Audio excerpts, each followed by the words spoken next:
Εδώ βλέπουμε σε πρώτο πλάνο τα δύο ρυθμιζόμενα αντιμετρικά της πυρίτιδας και των σκαγιών. Κάνουν αυτή την κίνηση. Εδώ είναι οι δύο ρυθμιζόμενες βρύσες, εδώ είναι κλειστή και έτσι ανοίγει. Επίσης κλείνει.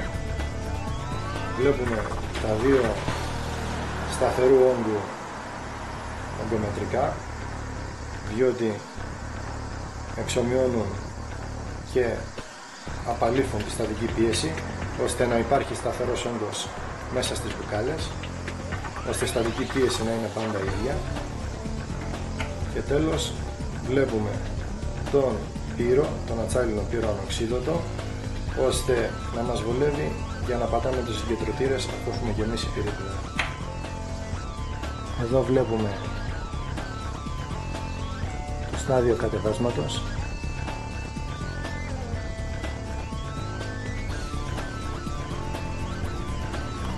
Όπως επίσης και το στόχο.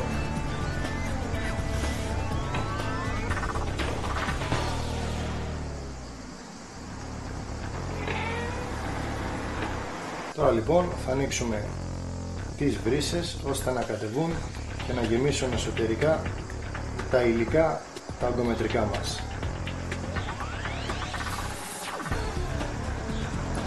Αφού λοιπόν έχουμε ρυθμίσει σωστά το ογκομετρικό της πυρίτιδας και των σκαγιών, παίρνουμε τον γκάλικα που έχουμε αποφασίσει να γεμίσουμε μαζί με τον κατάλληλο συγκεντρωτήρα. Τοποθετούμε την απαιτούμενη ποσότητα πυρίτιδας, τοποθετούμε το συγκεντρωτήρα στο γκάλικα, βάζουμε κάτω από τον πύρο το συγκεντρωτήρα και τον πατάμε ελαφρά ώστε να πατήσει καλύτερα.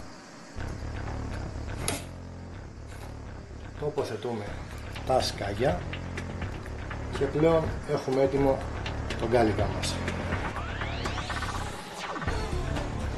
Αφού λοιπόν λαδώσουμε κατάλληλα το χείλος του γκάλικα, τοποθετούμε τον γκάλικα κάτω από το μαχαιράκι, στην προκειμένη περίπτωση είναι 6 τυχών.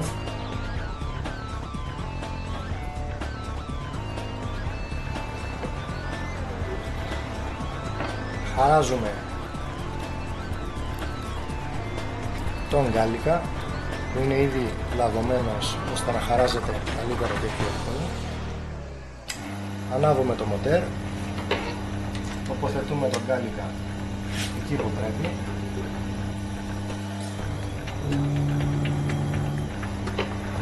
Και με μια δυνατή κίνηση έχουμε φτιάξει το φυσίγγιο μας, που στην προκειμένη περίπτωση το ρελιάσαμε με το στροφείο V1-2 και βλέπουμε το πάτημα που έχει γίνει και το σχεδόν τέλειο οπτικό αποτέλεσμα. Βέβαια εδώ θα έπρεπε να κλείσουμε λίγο το μαχαιράκι ώστε να μην υπάρξει αυτό το σκάγιο στη μέση.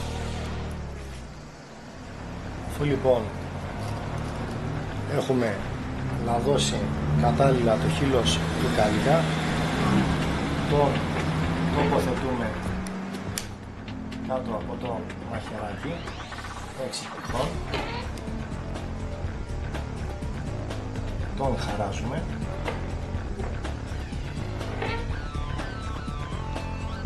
βλέπουμε πως έχει γίνει η χάραξη.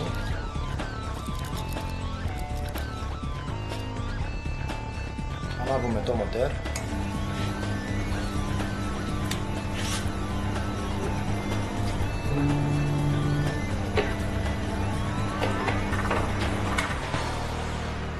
και βλέπουμε το οπτικό αποτέλεσμα.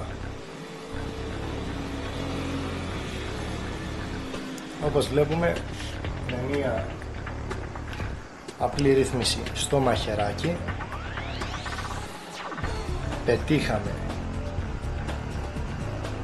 από αυτό εδώ το φυσίγγιο σε αυτό μία βελτίωση, διότι κλείσαμε την τρύπα που άφηνε στο κέντρο και φαινόταν τα σκάγια. Και τέλος θα δούμε από το χάραγμα στο κατέβασμα και μετά στο ρολιασμα.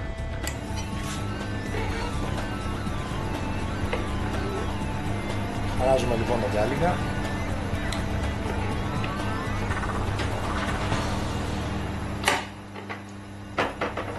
Πατάμε τον γκάλιγα.